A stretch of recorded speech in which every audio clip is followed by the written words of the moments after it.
Hello po sa inyong lahat mga ka-crypto. Ako po si Pinoy Crypto Trader at sa video na ito ay atin pong pag-uusapan ang aking technical analysis dito po kay Pepe ngayon pong November 19 taong 2024. At ang ating nakikita rito ay ang daily chart time frame nitong si Pepe at ang aking mga previous projections nitong nakaraang November 17. At ang isa po sa aking mga projections dito ay kung makakaranas po ng patuloy na rejection itong si Pepe sa major resistance line natin dito sa presyong 40 digits 2428 ay mauuwi lamang po yung kanyang paggalaw sa consolidation, which is mukhang yan na nga yung nangyari sa mga sumunod na araw. Kaya wala pa rin pong pagbabago sa aking mga projections dito. Pero ayan, maliban po dyan ay meron pala tayong nabuo rito na isang minor support. Ayan, lagay po natin yung kanyang price level. Sa mga bago lamang po rito ay color coding natin dito ay mga kulay red ay mga support na nagsisilbing harang dito sa ilalim ng market price. Ito po yung mga pumipigil sa pagbagsak ng presyo nito. Kaya katulad nito, ayan, ang minor support natin dito ay ayan, nakakaranas ng mga rejection or pagtalbog ang market price ni Pepe kasi sinusubukan pong pigilan ng support natin dito. Yung resistance naman, which is kabaliktaran ng support, ay harang naman po ito dito sa itaas ng market price. Katulad po ng nangyari dito nitong mga nakaraang araw kung saan ay ayan, nitong nakalipas po na November 14, mapapansin natin na umabot o lumampas pa yung market price ni Pepe dito. Pero ang ginawa po ng major resistance line natin dito ay tinulak po niya pababa yung market price at nagsara po dito yung market price nitong si Pepe nitong nakalipas na araw na ito. Kaya ayan, dahil po diyan ay wala pa rin pong pagbabago ang aking analysis dito kay Pepe. Mukhang patuloy lamang po siya sa kanyang posibleng consolidation dito, or magsa-sideways po siya rito sa pagitan po ng major resistance natin dito na nasa presyong 40 digits 2428 at saka itong bagong minor support natin na nasa presyong 40 digits 2013. Yan, possible lamang po na babagsak siya dito sa yan, maaari po siyang bumagsak ko dito sa ating major support na 40 digits 1724 kung sakaling mababasag yung minor support natin dito, which is mukhang possible po na baka mabasag yan. At pero yung nangyayari naman po rito ay correction lamang.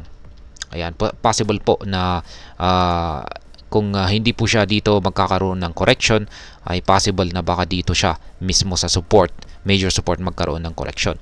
Kasi mapapansin po natin na lumiliit na po yung sukat. Ayan, paliit po ng paliit yung sukat ng ating mga QQE bars. Sinyalis po yan na nakakaranas ng correction itong si Pepe. Kaya yun nga lang, at yung kanyang correction na ito or pagbagsak ay nagagawang pigilan ng ating minor support dito. Yan, kaya kung pag nagpatuloy po yan ay dito po siya magko-consolidate. Yan, malapit dito sa ating minor support kung basta hindi niya mababasag yan. Pero pag nabasag po yan ay yan, magpapatuloy po siya rito sa ating major support at posibleng dito po niya itutuloy yung kanyang consolidation hanggang sa makabawi na po or makakuha ng sapat na bullish na persa itong si Pepe para magpatuloy ulit sa kanyang pag-angat sa presyo. Pero wag po tayong mag-alala kasi hindi pa naman po babagsak itong si Pepe. Ang isa pang basihan natin dito ay yung kanyang Hall Sweet Indicator dito na kulay green at mapapansin natin na walang pagbabago sa pangangatawan nito, malusog na malusog. Ibig pong sabihin ay nananatiling nasa bullish market condition itong si Pepe. Kaya yan na rin po yung aking naging basihan kung bakit ko nasabi na maski nakakaranas po ng bahagyang pagbagsak itong si Pepe ay sa bandang huli ay makaka-recover na rin ito at magpapatuloy sa kanyang pag-angat sa presyo sapagkat isa lamang po itong correction.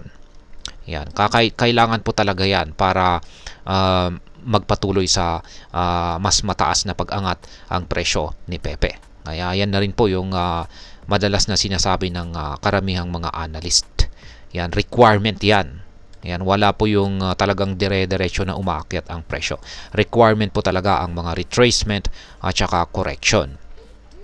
At ayan, syempre kung nakabawi na po ang mga bulls at sila na po ang nag-take control sa market nitong si Pepe ay at at kapag nagawa po nilang basagin yung major resistance line natin dito sa presyong 40 digits 24.28 ay dito na po siya magpapatuloy sa kanyang pag-angat sa presyo.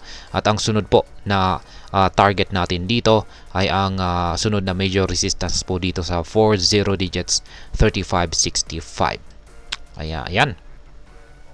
Yan po yung aking technical analysis update dito kay Pepe. Sa mga projections na ito ay ang nakikita ko po na mas mataas na posibleng mangyari rito na magiging galaw ni Pepe sa mga paparating na araw ay ayan, magko-consolidate po siya rito or mababasag yung minor support natin dito at dito siya magkakaroon ng correction. Ayan po yung aking nakikita na mas mataas na magiging galaw ni Pepe. Maliban na lamang kung pag yung sukat ng ating mga QQE bars dito sa ibaba ay nag-umpisa na pong lumaki ulit. Ayan, pagdating naman po sa ating mga latest na balita dito po kay Pepe ay meron pong isang analyst na nakapagsabi na itong si Pepe ay malapit na sa kanyang all-time high na presyo or bagong all-time high or malapit na raw siyang magtala ng panibagong all-time high sapagkat meron po siyang nakita na isang nalalapit na breakout yan para sa mga bulls. Kaya yan po yung kanyang inaabangan o inaabangan po natin dito. Kapag nagkatotoo po ito ay ayan, dito na po ulit muling sasabog itong si Pepe. Ayan. Sa mga bago lamang po rito ay check na lamang po ninyo ang description ng video na ito para malaman kung anong platform at mga indicators ang ginagamit ko dito. At hanggang dito na lamang po tayo sa video na ito mga ka-crypto. Marami pong salamat sa panonood. Ingat po tayo lagi at God bless po sa ating lahat.